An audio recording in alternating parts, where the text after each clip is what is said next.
Hi guys, today we are going to talk about the physically modified starches. During the physical modification, changes of the morphology and the structure of starch occur. The size of starch granules alter. During the physical modification of starch, different combination of physical factors such as temperature, moisture, pressure, shear and irradiation are used. Under physical modification, several methods have been described, such as pregelatinized starch, non-thermal physical modification, and hydrothermal modification of starch. Let us talk about pregelatinized starch, also known as PGS in short term. PGS is the starch that has produced by cooking until complete gelatinization and drying using methods such as drum drying, spray drying, or extrusion. So here modification is done by damaging the granule structure. When considered about production method, drum drying is widely popular method. Functions of PGS relates with drying conditions and the source of starch. Common cereal starches contain unsaturated lipids.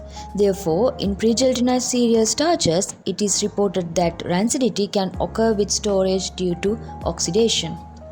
So, principal properties of PGS includes enhancement of swelling and solubility capacity and also enhancement of cold water dispersion. Then let's talk about non-thermal physical modification. Different non-thermal modifications have been introduced because thermal modifications cause for loss of vitamins, nutrients, and change organoleptic properties of starch.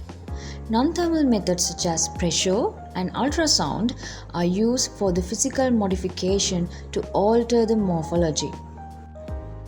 Application of high pressure of around 400 to 900 megapascals was done in starch modification to achieve strict swelling capacity and increase paste viscosity. However, low pressure such as plasma state was also used for starch granule modification. Ethylene, hydrogen, oxygen, methane or argon in a plasma state are commonly used.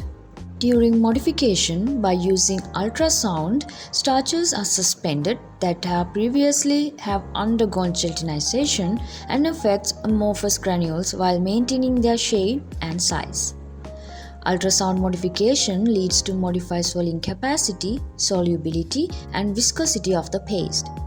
This type of modification depends on the sound, frequency, temperature, and the process time. Then we'll talk about hydrothermal modification of starch. During hydrothermal modification, heating of starch with water is done under specific conditions. Heating above glass transition temperature along with water is done. With increasing temperature, the polymer becomes rubbery and flexible. This temperature where the transition occurs to rubbery and flexible from rigid glass state is called as glass transition temperature. This type of modification also affects functional properties of starch.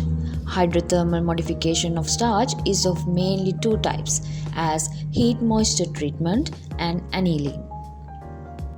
When we consider about heat moisture treatment require less water, less than 35% of water. Therefore, here heat is supplied but the amount of water is controlled. This means modification is done under special conditions. As a result of this modification, higher thermal stability and shear resistant properties are achieved. Due to these properties, heat moisture treated starches are used in confectioneries, soups, pasta, and noodles.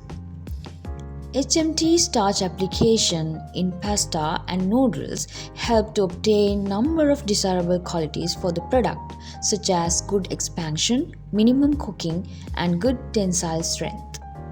Annealing is the second type of hydrothermal modification where excess water is used and in a temperature range below gelatinization temperature but higher than temperature of glass transition. Therefore, this method is also considered as a simple technique along with HMT. Annealing is considered highly profitable method. Similar to above method, temperature is maintained carefully to achieve required properties. Starches modified under the methods are utilized as viscosity modifiers, glazing agents, fat replacers, emulsion agent, encapsulation material, and bulking agent.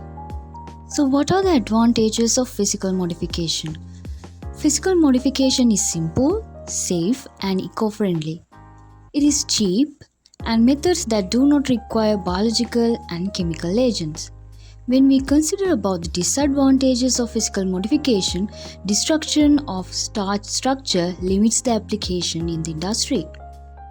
So that's it related to the physically modified starches. Let us meet again with a new video on enzymatically modified starches. Thank you.